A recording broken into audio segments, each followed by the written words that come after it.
ಇವತ್ತಿನ ರೆಸಿಪಿ ಬಂದು ಲಂಚ್ ಅಥವಾ ಡಿನ್ನರ್ಗೆ ತುಂಬಾ ಒಳ್ಳೆ ಕಾಂಬಿನೇಷನು. ಲೈಟಾಗಿ ಏನಾದ್ರು ತಿನ್ನಬೇಕು ಅನ್ನೋವಾಗ ಖಂಡಿತವಾಗ್ಲೂ ಈ ರೀತಿ ಮಶ್ರೂಮ್ ಮಸಾಲಾನ ಅಥವಾ ಮಶ್ರೂಮ್ ಕರಿನ ಮಾಡ್ಕೊಂಡು ನೋಡಿ, ಸಿಕ್ಕಾಪಟ್ಟೆ ಇಷ್ಟ ಆಗುತ್ತೆ. ಟೇಸ್ಟ್ ಅಂತೂ ತುಂಬಾ ಚೆನ್ನಾಗಿರುತ್ತೆ, ಯಾವುದೇ ರೀತಿ ರೆಸ್ಟೋರೆಂಟ್ಗೂ ಕಡಿಮೆ ಇಲ್ಲ. So welcome back to one home cooking channel. ನಾನು ನಿಮ್ಮ ಅನಿತಾ. ಬನ್ನಿ ಹಾಗಾದರೆ ಮಾಡೋ ಪ್ರೊಸೆಸ್ ನೋಡೋಣ. ಫಸ್ಟು ಮಸಾಲೆಗೋಸ್ಕರ ಒಂದು ಮಿಕ್ಸಿ ಜಾರ್ಗೆ ಒಂದು ದೊಡ್ಡ ಈರುಳ್ಳಿ, ಒಂದು 10ರಿಂದ 12 ಬೆಳ್ಳುಳ್ಳಿ ಎಸಳು ಸಿಪ್ಪೆ ಸುಲ್ಕೊಂಡಿರುವಂಥದ್ದು, ಒಂದು ದೊಡ್ಡದು ಟೊಮ್ಯಾಟೊ ಚೆನ್ನಾಗಿ ಹಣ್ಣಾಗಿರುವಂಥದ್ದು, 1 ಇಂಚ್ ಆಗೋಷ್ಟು ಶುಂಠಿ ಮತ್ತು ಒಂದು 4 ಬ್ಯಾಡಗಿ ಮೆಣಸಿನ್ಕಾಯಿ, ಒಂದು 4 ಏಲಕ್ಕಿ ಮತ್ತು ಒಂದು ಅರ್ಧ ಇಂಚ್ ಆಗೋಷ್ಟು ಚಕ್ಕೆ ಆ್ಯಡ್ ಮಾಡಿಕೊಂಡು, 1 ಟೀ ಸ್ಪೂನ್ ಆಗೋಷ್ಟು ಜೀರಿಗೆ ಕೂಡ ಆ್ಯಡ್ ಮಾಡಿಕೊಂಡು, ನೀರು ಆ್ಯಡ್ ಮಾಡ್ದೇ ಈ ರೀತಿ ನುಣ್ಣಗೆ ಪೇಸ್ಟ್ ರೀತಿಲಿ ರುಬ್ಬಿಟ್ಕೋಬೇಕಾಗುತ್ತೆ.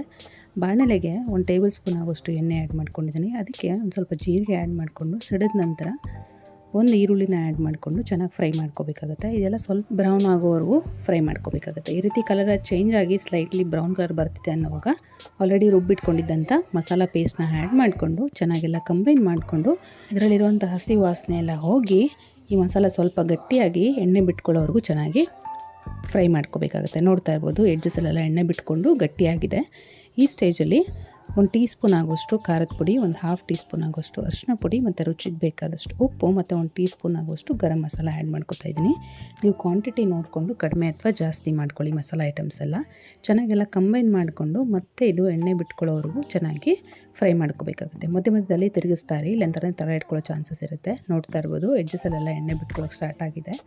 ಈ ಸ್ಟೇಜಲ್ಲಿ ಒಂದು 400 ಗ್ರಾಮ್ ಆಗೋಷ್ಟು ಮಶ್ರೂಮ್ನ ಚೆನ್ನಾಗಿ 2-3 ಸಲ ತೊಳ್ಕೊಂಡು, ಒಂದು ಮಶ್ರೂಮ್ನ 2 ಭಾಗ ಮಾಡಿ ಆ್ಯಡ್ ಮಾಡ್ಕೊಂಡಿದ್ದೀನಿ. ತುಂಬ ಚಿಕ್ಕದಾಗಿ ಕಟ್ ಮಾಡ್ಕೊಳ್ಳೋಕೆ ಹೋಗ್ಬಿಡಿ, ಸ್ಮ್ಯಾಶ್ ಆಗಿರೋ ಥರ ಅಂತ ಅನಿಸುತ್ತೆ. ಸೊ ಇದನ್ನು ಚೆನ್ನಾಗೆಲ್ಲ ಮಸಾಲ ಕಂಬೈನ್ ಆಗೋವರೆಗೂ ಚೆನ್ನಾಗಿ ಕಂಬೈನ್ ಮಾಡಿಕೊಂಡು, ಈ ರೀತಿ ಮಶ್ರೂಮ್ ಎಲ್ಲ ನೀರು ಬಿಟ್ಕೊಳ್ಳೋವರೆಗೂ ಚೆನ್ನಾಗಿ ಫ್ರೈ ಮಾಡ್ಕೋಬೇಕಾಗತ್ತೆ. ಈ ರೀತಿ ನೀರು ಊರ್ಕೊಂಡಿದೆ ಅನ್ನೋವಾಗ ಒಂದು ಗ್ಲಾಸ್ ಆಗುವಷ್ಟು ನೀರು ಆ್ಯಡ್ ಮಾಡಿಕೊಂಡು, ಇಲ್ಲ ನೀವು ಕನ್ಸಿಸ್ಟೆನ್ಸಿಗೆ ಎಷ್ಟು ಬೇಕೋ ಅಷ್ಟು ಆ್ಯಡ್ ಮಾಡಿಕೊಂಡು ಚೆನ್ನಾಗೆಲ್ಲ ಕಂಬೈನ್ ಮಾಡಿಕೊಂಡು ಒಂದು 10 ನಿಮಿಷ ಇದನ್ನು ಲೋ ಫ್ಲೇಮಲ್ಲಿ ಚೆನ್ನಾಗಿ ಬೇಯಿಸ್ಬಿಟ್ಬಿಡಿ. ಸೊ ದಟ್ ನೋಡಿ ಎಣ್ಣೆ ಎಲ್ಲ ತೇಲಿ ಬಂದು ಚೆನ್ನಾಗಿ ಮಶ್ರೂಮ್ ಕೂಡ ಬೆಂದಿದೆ.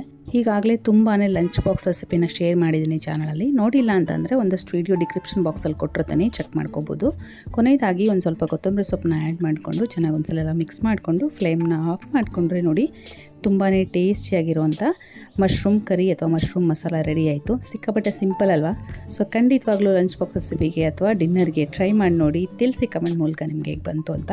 ಇನ್ನಷ್ಟು ಈಸಿ ರೆಸಿಪೀಸ್ಗೋಸ್ಕರ ನನ್ನ ಚಾನಲ್ನ ಸಬ್ಸ್ಕ್ರೈಬ್ ಮಾಡ್ಕೊಳ್ಳೋದು ಮರ್ತೋಗ್ಬಿಡಿ. ಹಾಗೆ ಪಕ್ಕದಂಥ ಬೆಲ್ ಐಕನ್ ಕೂಡ ಆ್ಯಕ್ಟಿವೇಟ್ ಮಾಡ್ಕೊಳ್ಳಿ. ವಿಡಿಯೋ ಯೂಸ್ಫುಲ್ ಆಗುತ್ತೆ ಅಂದರೆ ಫ್ರೆಂಡ್ಸ್ ಮತ್ತು ಫ್ಯಾಮಿಲಿ ಜೊತೆ ಕೂಡ ಖಂಡಿತ ಶೇರ್ ಮಾಡ್ಕೊಳ್ಳಿ. Thank you.